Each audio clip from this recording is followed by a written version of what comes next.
Fala, gente, bom dia. Esse é mais um vídeo da série sobre o projeto de placas de circuito impresso. É uma continuação do vídeo que eu fiz e trata de capacitores. Bem, eu já mostrei para vocês no último vídeo esse gráfico, onde nós temos no eixo Y a tensão de bloqueio máxima dos capacitores e no eixo X a capacitância. E esse gráfico nos ajuda a entender a aplicação dos diversos tipos de capacitores. Como eu disse para vocês, os capacitores cerâmicos, que são essa área aqui amarela, e os capacitores eletrolíticos de alumínio, a área azul, cobrem uma ampla faixa de aplicações e normalmente são os tipos de capacitores que nós usamos em circuitos eletrônicos. Os capacitores de filme plásticos também são muito importantes, mas eu não vou tratar desses capacitores neste vídeo. Eu mostrei para vocês no outro vídeo sobre a impedância. Eu volto a ressaltar, esse é um fator chave na escolha de um capacitor. Portanto, se vocês não assistiram o primeiro vídeo, assistam. A temperatura tem um efeito importante em diversos parâmetros dos capacitores. Nós podemos ver que a temperatura pode afetar o valor da capacitância, sendo que uma maior temperatura pode tanto aumentar a capacitância quanto reduzir a capacitância. A temperatura influencia no fator de dissipação, lembrando que fator de dissipação seria o ômega C vezes o ESR, a resistência série paralelo. Ela influencia também a resistência de isolamento, que tem a ver com a corrente de fuga do capacitor.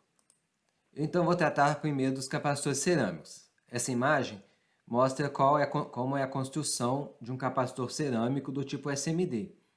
Nós temos os eletrodos separados por uma camada de óxido cerâmico, que vai ser o nosso dielétrico.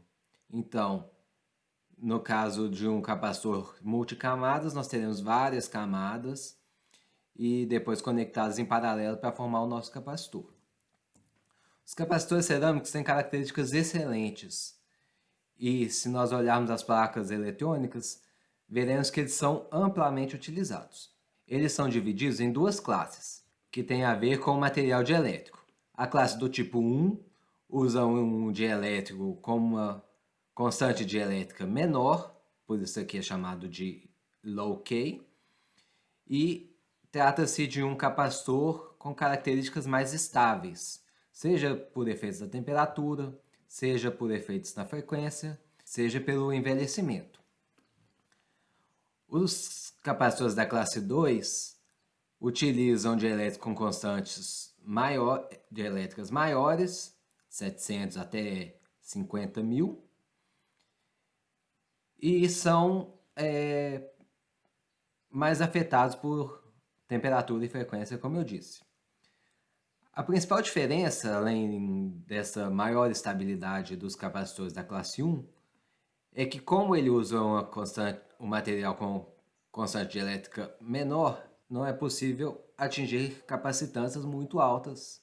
Ou seja, tipicamente nós usaremos os capacitores da classe 1, que é o COG, que é a designação do dielétrico, para capacitores pequenos.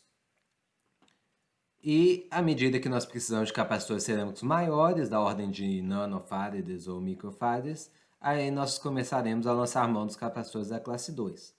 Notem que nós temos uma designação aqui do tipo do dielétrico, X7R e Z5U, que segue essa tabela.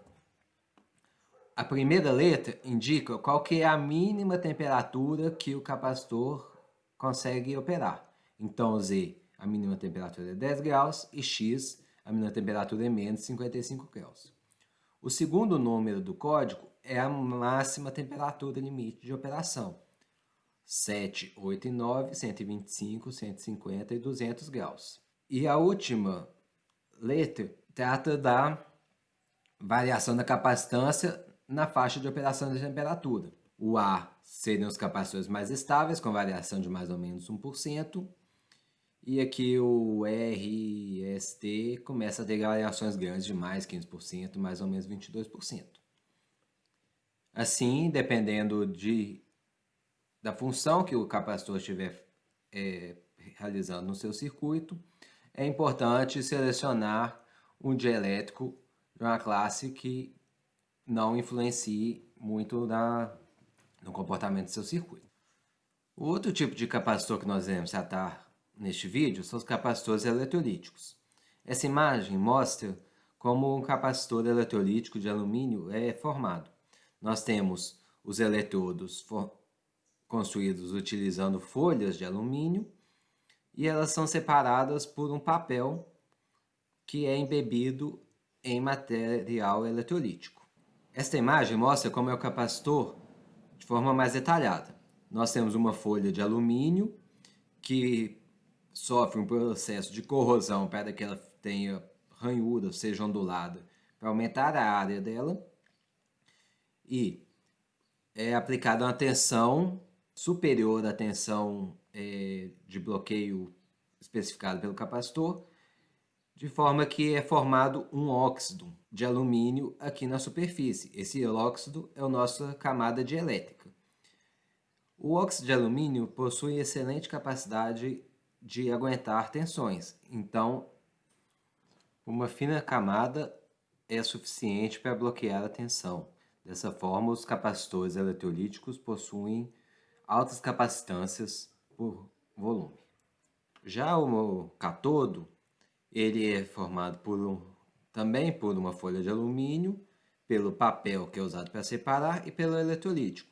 O eletrolítico não é líquido exatamente, ele não é como se fosse uma lata que está totalmente emergindo essas substâncias. Ele é mais pastoso e ele é aplicado no papel separador. De qualquer forma, com o passar dos anos e com o uso, é comum que o capacitor perca um pouco desse eletrolítico e a capacitância diminua. Os ácidos eletrolíticos utilizados possuem também baixa condutividade, se comparados com outros materiais. E é isso que explica a alta resistência série dos capacitores eletrolíticos.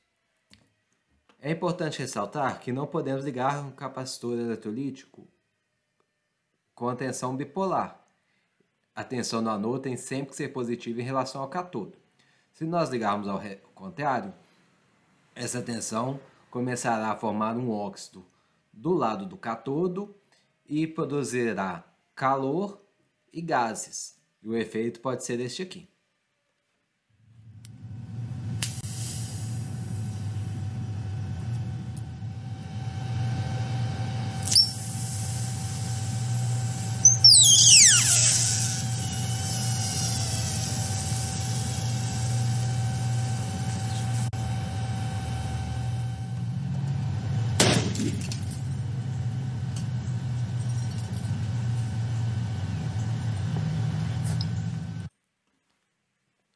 Além da temperatura, tensão aplicada e frequência podem afetar algumas características do meu capacitor.